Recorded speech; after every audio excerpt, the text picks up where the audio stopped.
करणी सेना के द्वारा आगरा में आज प्रोटेस्ट किए जा रहे हैं। ये प्रोटेस्ट क्यों किए जा रहे हैं? आपने कुछ समय पहले सुना होगा कि रामजी लाल जो एक सांसद हैं, उनके घर पर करणी सेना के द्वारा हमला किया गया था। ये हमला क्यों किया गया था? क्योंकि उन्होंने संसद भवन में एक इतिहास के फिगर रहे राणा सांगा को लेकर कुछ टिप्पणी की थी और ये टिप्पणी भारतीय करणी सेना को बर्दाश्त नहीं हुई। उन्होंने कहा कि हमारे पूर्वज हैं, उनको लेकर गलत सलत बोला है। इसी को लेके करणी सेना चाहती है कि रामजी लाल माफी मांगे, लेकिन रामजी लाल माफी नहीं मांगना चाहते हैं। इसी के चलते हुए उनके घर पर हमला किया गया और आज 12 अप्रैल है, तो 12 अप्रैल को राणा सांगा की जयंती होती है। इस उपलक्ष्य में आज फिर मांग की गई कि रामजी लाल माफी मांगो, किंतु रामजी लाल ने आज भी माफी नहीं मांगी। इस उपलक्ष्य में करणी सेना ने प्रदर्शन किया और रामजी लाल को किस तरीके से वीडियो के द्वारा और धमकाया जा रहा है, उन्हें बोला जा रहा है कि माफी मांगो, ये वाला वीडियो देखिए। राणा सांगा जैसे व्यक्तित्व पर 2 टके का एक राज्यसभा सांसद ओछी टिप्पणी करता है कि वो गद्दार है, उनके वंशज गद्दार है, उसकी उस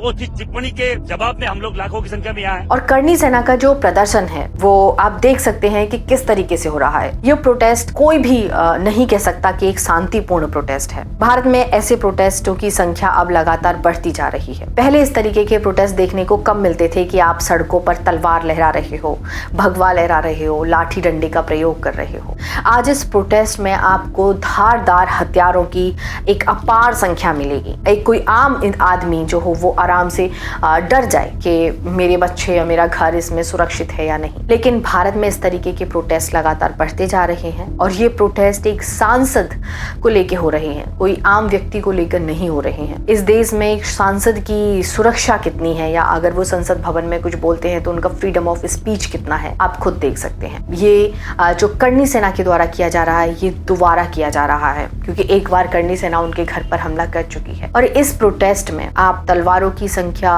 और लाठी डंडों की संख्या लगातार देख रहे हैं। और कुछ सांसद हैं और कुछ, क्या भारत में ऐसे प्रोटेस्ट कोई स्टूडेंट कर सकता है, जो किसान है वो कर सकते हैं, टीचर कर सकते हैं, या आम व्यक्ति जिसको किसी को समस्या है, क्या इस तरीके से कोई प्रोटेस्ट कर सकता है? क्या उसे सरकार के द्वारा, क्या उसे प्रशासन के द्वारा लाठी डंडा फहराने की, तलवार फहराने की परमिशन दी जाएगी? करणी सेना को तलवार फहराने की परमिशन किसने दी कि भरी सड़क पे या बीच में आप कहीं भी जाके तलवार फहराओ?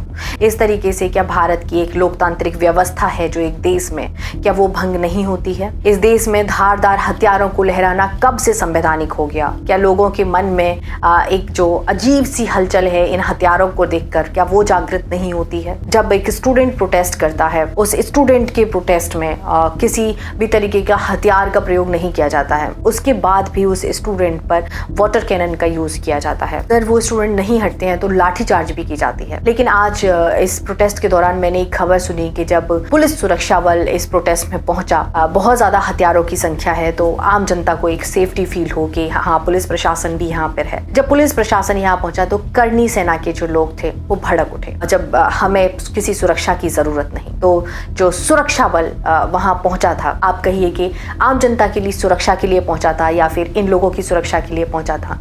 वैसे मुझे लग नहीं रहा वीडियोस देख के कि इन लोगों को किसी सुरक्षा की जरूरत थी। तो जब पुलिस सुरक्षा बल इन लोगों की सुरक्षा के लिए पहुंचा, तब इन लोगों को गुस्सा आ गया, करणी सेना के लोगों को, और इन्होंने हंगामा करना स्टार्ट कर दिया। वैसे ये जो गैदरिंग थी वो 12:30 से 5 बजे तक होनी थी, लेकिन ये गैदरिंग अभी तक समाप्त नहीं हुई है। मैं ये वीडियो लगभग 7:30 बजे रिकॉर्ड कर रही हूँ और इनका कहना है कि ये गैदरिंग और ये जो प्रोटेस्ट है ये समाप्त तब तक नहीं होगा जब तक रामजी लाल माफी नहीं मांग लेते हैं। और अगर रामजी लाल आज भी माफी नहीं मांगते हैं, तरह तरीके की उन्हें डराया जा रहा है, चेताया जा रहा है कि अगर आप माफी नहीं मांगोगे तो आगे ऐसे कर दिया जाएगा, आगे वैसे कर दिया जाएगा। और करणी सेना के लोग लगातार सनातन धर्म की और इन सब चीजों के नारे लगा रहे हैं। संख्या लगातार बढ़ती जा रही है लोगों की। पीसफुल भारत में पीसफुल तरीके से प्रोटेस्ट इस तरीके से होते हैं। हमने एक नया तरीका देखा है कि हमारे लोकतांत्रिक भारत में प्रोटेस्ट करने का तरीका एक ये भी है कि आप तलवार दिखा सकते हैं, डंडे दिखा सकते हैं, भगवा लहरा सकते हैं। ये एक नया भारत है, एक नई सोच है।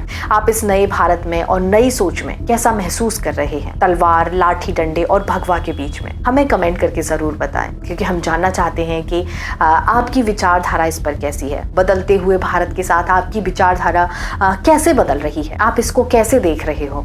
आप क्या महसूस कर रहे हो इन लाठी डंडे तलवार और भगवा के बीच में, क्योंकि लगातार भारत का जो एक लोकतांत्रिक स्वरूप है वो बदल रहा है। ऐसे प्रोटेस्ट भारत में ना तो संविधान में कहीं मेंशन है कि आप ऐसे प्रोटेस्ट कर सकते हो, ना ही ऐसे प्रोटेस्ट हमने सालों पहले कभी देखे थे कि कोई लाठी डंडे लेके तलवार लेके ऐसे प्रोटेस्ट करता था। हाँ, भारत में ऐसे प्रोटेस्ट जरूर देखे हैं कि लोग सालों साल सड़कों पे बैठे होते हैं, लेकिन फिर भी वो किसी धारदार तलवार का प्रयोग नहीं करते। लेकिन आज हमने एक प्रोटेस्ट का नया रूप देखा है कि भारत में इस तरीके से भी प्रोटेस्ट हो सकते हैं। आम जनता इस पर कैसा फील करती है, आप कैसा फील कर रहे हैं, आप हमें कमेंट करके जरूर बताएं। हमें आपकी कमेंट का इंतजार रहेगा। बदलते हुए भारत में आपकी बदलती हुई सोच क्या महसूस कर रही है तलवार, लाठी डंडे और भगवा के बीच में। भारत में बहुत सारी चीजों पर बात नहीं की जाती है, इसकी बात हम नेक्स्ट वीडियो में करेंगे कि जिन चीजों पे बात होनी चाहिए ये यूथ है उस चीज पर बात नहीं करता है, बल्कि लाठी डंडे तलवार और भगवा लेकर बाहर निकलना जरूरी समझता है, क्योंकि उसका धर्म आज भारत की अर्थव्यवस्था, भारत की रोजगारी, गिरता हुआ रुपया, एनवायरमेंट की खराब हालत, इस सबसे कहीं ज्यादा हो गया है उसके धर्म को बचाना। और इस धर्म की जो